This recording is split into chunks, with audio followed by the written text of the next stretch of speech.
Hey everyone. Good night, good night, good night. Good night, guys. Okay, so... Oh, yes. 8:20. Yeah, we're a little late, but better late than never. Okay, so tomorrow night at 7:30 p.m., we will be hosting a Women's History Month game night. And in commemoration of that, we've decided to actually test out a Women's History Month activity that will be taking place at the game night tomorrow. Yeah. The activity is a fill in the blanks game, and we just want to test it out to see what we think of it. Mm-hmm. You know? Remind them the date and time. Yeah, so March 22nd, 7:30 p.m., virtual game night. Be there or be squared. So, are you ready to play the fill in the blanks activity? Yeah. Okay, so the first fill in the blank is a woman I admired as a child.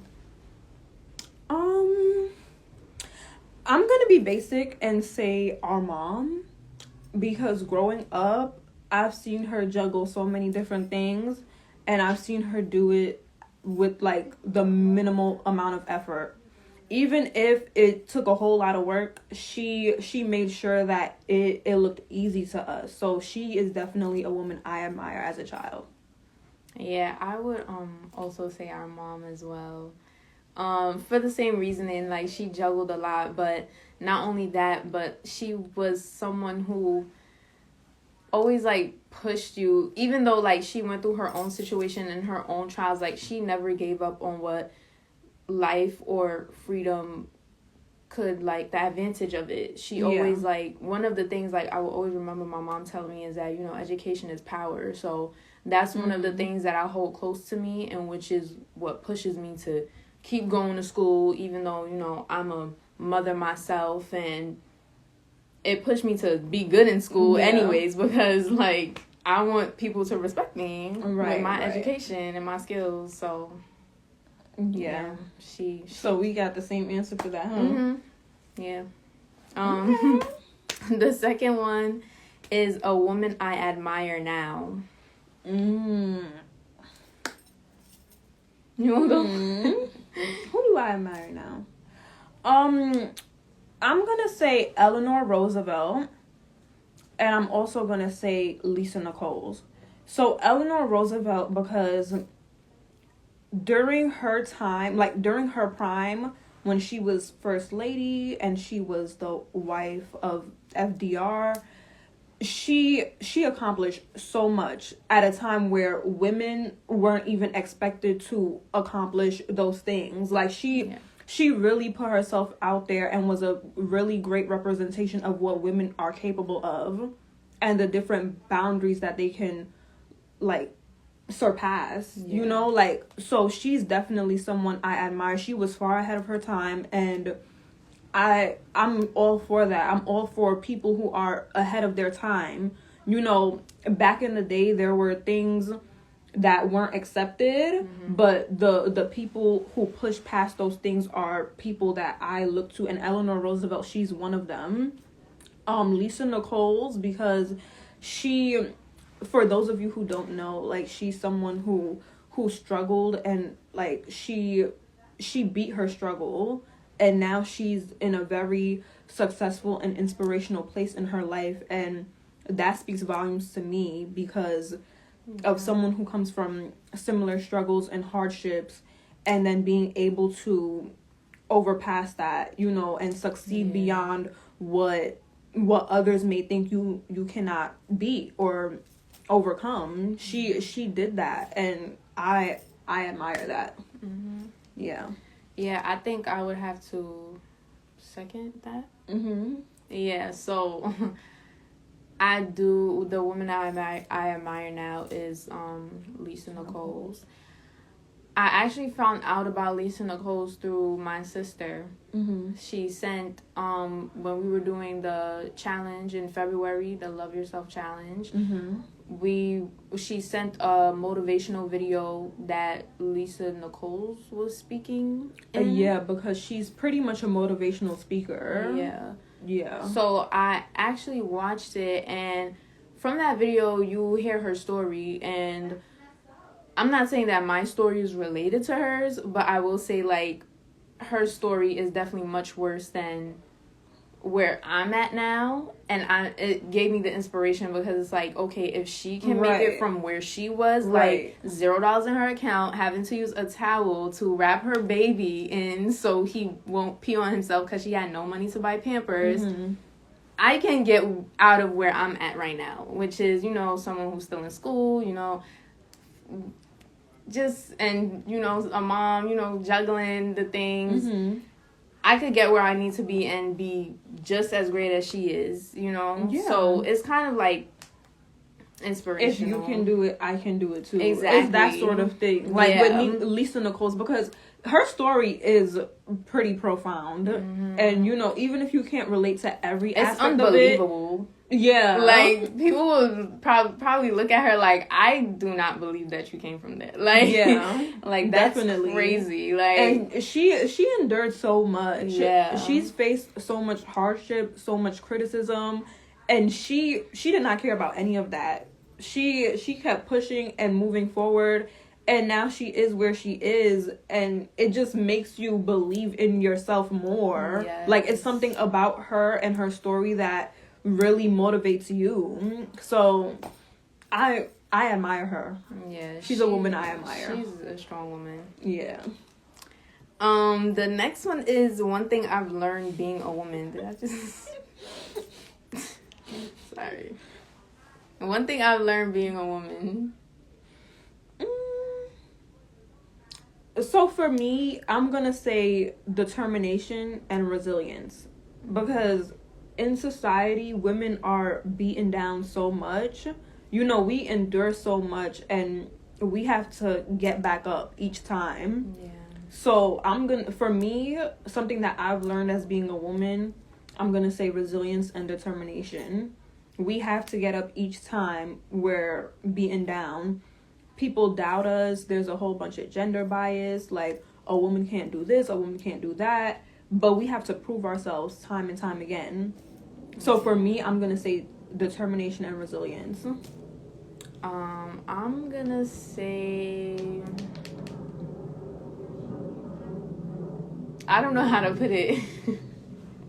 I think, I feel like my own is the same with the, like, resilience part, because ever since I became a mom, it's like, you never know how strong you are until you're in a certain situation.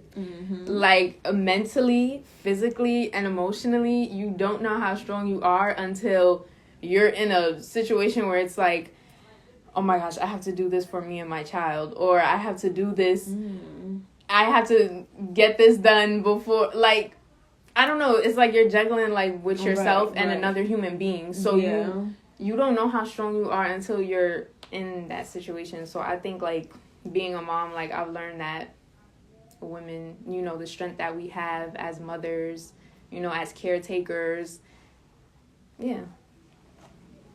I like that. Yeah, it's calm. Something I love about myself. What do I love about myself? I think I'm gonna say my feminine touch, like my feminine side. Like, I like how I'm able to style myself, coordinate myself, and also add that flair to other things, like other aspects and elements of my life. So I'm gonna say my feminine side. I'm gonna say that I love that I'm very motivated. Like, yeah. So, like, no matter what situation I'm faced with, it's, like, still, like, this little voice inside my head that says, like, you have to keep going. Like, you cannot give up. And it be moments where you be like, oh, my gosh, F this. Like, forget everything. I'm just going to call it quits. But literally, it's, like, something in my head is just, like, no. Like, tomorrow's a new day. You got this. You can keep going. It's just weird. And it's annoying at the same time, because it's like one day you want to say, oh my gosh, my life is effed up, it's over. But then the next day you're like, okay, I got this. But I love that I'm motivated enough to keep going even when I'm at my lowest. I like that. Yeah. And I'm not a procrastinator either. Yeah, she don't procrastinate. I get to this girl be on her job. Yeah, ain't nobody got time to waste. Mm-hmm. My time is money. Nah. Anyways, one accomplishment I am proud of. I'm gonna say why do I keep saying I'm gonna say? I notice I keep saying that. Okay. One accomplishment that I'm proud of is going back to school and getting my master's degree. Yes. Because, a lot of people don't do it. And it's kind of hard to get around to going back. Because once you finish high school, well, I don't even want to, put that in there. But once you finish college, your undergraduate, you really or feel even like your associates. Yeah, your associate's degree, bachelor's degree. Once you finish those things, you done. Yeah, you feel warped. You are wiped out. You don't want to continue or advance your degree any further because you worked so hard for those 2 to 4 years, and then you want to settle down in whatever job you're able, whatever career, job, whatever you want to call it, whatever you can find where you're utilizing those degrees. You want to just stay there, and it's so easy to become stagnant. But I pushed myself and I went forward because I know I want to go further in life. So I'm proud of that accomplishment. That power, you have to. She said that power. No, for real. People will not respect you unless you have something to your name. Pretty much, honestly. But I'm proud of that accomplishment. Yeah, because I know how hard it is to push yourself to go back. Even the application process, that's something that'll demotivate you too. And also the financial aspect, because the financial aspect. You have to pay for a master's degree out your own pocket. There are so many factors that'll discourage you from going back, and I'm happy that I went back. So that's an accomplishment too. Yeah, a lot of people usually go back when they're 27, which is when they're far in their career and making the money to pay for the masters. Right. But you're young, so I actually like that accomplishment for you too. It motivates me, but at the same time, I know to myself I might not do that. Don't worry, you'll have me here to encourage you.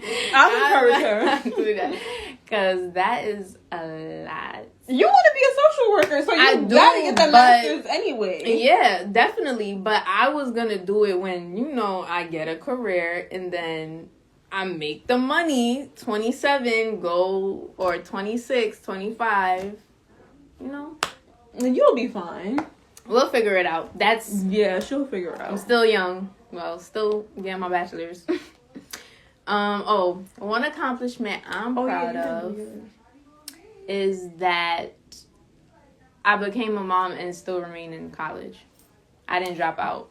So, because everybody think I'm going to drop out. I may be going crazy because my son could drive me crazy. I'm dead. Show him how he messed up your nails. Yeah, I don't like my birthday nails, y'all, because I had to hold him while the lady did my nails, and I'm like, oh my gosh, I don't. It's okay though, it's fine. But that's one accomplishment I'm proud of, because everybody swear your life is over when you get a child, and I want to prove to them your life is not over once you get a baby. Okay, you can accomplish 1, 2, 3, 4, 5 goals with a baby right on your hip. Y'all gonna see me with my degree. Y'all gonna see. And I'm proud that you continue to keep going too. Yeah. So even with that circumstance, I'm proud of you too. So yeah, that's a good one. So the last one, we kept it a secret from each other. And mine is so basic. But something I teach my younger self. Oh, wait, I want to hear yours. I'm interested in hearing yours. Mine so you go first. Is so basic though. I think I would teach myself. It's very basic. Just to love myself more and know my worth, because I think if I taught myself that and instilled that within my younger self more, I probably wouldn't have dealt with certain situations that I've dealt with. So, I think I would teach my younger self that. Like, I think self-love is very important, knowing that you got it, girl. Like, yeah. I like that. It's basic, but it's extremely important, especially when you reflect on life and it's like, damn, I was so, yeah. I like that. Yeah. What's yours? I feel like, I don't want to say my own is kind of similar, but something I teach my younger self is that not everyone is deserving of being in, like, your inner space. Yeah. You know, like, and that's what I'm saying. Like, I don't want to say my own is similar to yours, but in a way, it kind of does overlap. Yeah. Because when you know your worth and you know how, like, high you are, you wouldn't allow certain people within like that circle around you. Yeah. You know, only certain people can enter in, and that is definitely something I would teach my younger self, because when I was younger and even now, I feel like I have such a kind and open heart. Yeah. And I want to be open to all people from all walks of life. But the sad reality about that is not everyone is deserving of that. Yeah. Not everyone. And they could come in and really mess up your energy, your aura, just everything about you. They can really come in and mess that up. And it changes who you are as a person too. Because it messes with your trust issues. It messes with a whole bunch of stuff. It even messes with your own self-love. Like, it's like some women will question themselves. Like, it's... that's definitely something, because it's something that we don't really pay attention to that much. Because I know when I was younger, like, I tried to be mindful of it, but sometimes people can be deceptive as well. Yeah. They can deceive you and give you a wrong impression of who they are, and then that kind of misleads you and then leads you to, like, letting them in. And I also kind of, like, not that, well, like, I wish, like, I was more, like, into figuring out, like, what love is, like, whether it's in a friendship, relationship, or, like, family. Like, because everyone takes this love thing, the emotion, like, it's taken advantage of. They will say they love you, but the things that they do is not really love. And this can be in any type of relationship, family members, partners, friends. So it's kind of like, I also wish I would have known that as a younger person, because that's also important with the letting people into your own circle, right, knowing your worth. And another thing too is following your intuition. Yes. Because sometimes our mind and our gut tells us things before we do certain things. Like, before we act, like, we have certain feelings, and sometimes we choose to either follow those feelings or we just neglect it altogether. But that's so important, following your intuition, because sometimes your intuition, it doesn't lead you wrong. If anything, it would lead you right. And even if you are wrong in the moment, it's kind of like a thing where it's like, eventually it'll get to that. Sort of. Yeah. Like, it's good right now and you're wrong, but eventually it'll get there. Right. So it's gonna be bad anyway, so just follow your intuition. It's kind of weird. I don't know. That didn't make no sense. But I understand what you're trying to say. I don't know if the people are gonna understand, but I understand what you're trying to say. I do. Yeah. It's true. So, is there anything else you would like to add? Nah. Okay. Who joined? I can't see. She said I can't see. She's blind as a bat. I'm gonna say that all the time. But yeah, that's all we have so far. That's actually one of the activities that will be incorporated in our game night tomorrow, 7:30 p.m. So I hope whoever is looking at this, I hope you guys choose to join in. It's gonna be a lot of fun. We have some games in store. Cash prizes. We didn't mention that in the beginning of the live. Yeah, cash prizes. So get that money. And we ain't giving we not giving away a little bit of dollars. Okay, so make sure you come and get your cash prize. Get your cash prize, okay? Okay. Yeah, get that money. And it's cash prizes for every game. It's not just for one select game. It's every game. So make sure you're there, and we're gonna have a lot of fun. Mm-hmm. So hope you guys enjoyed this. How you end this?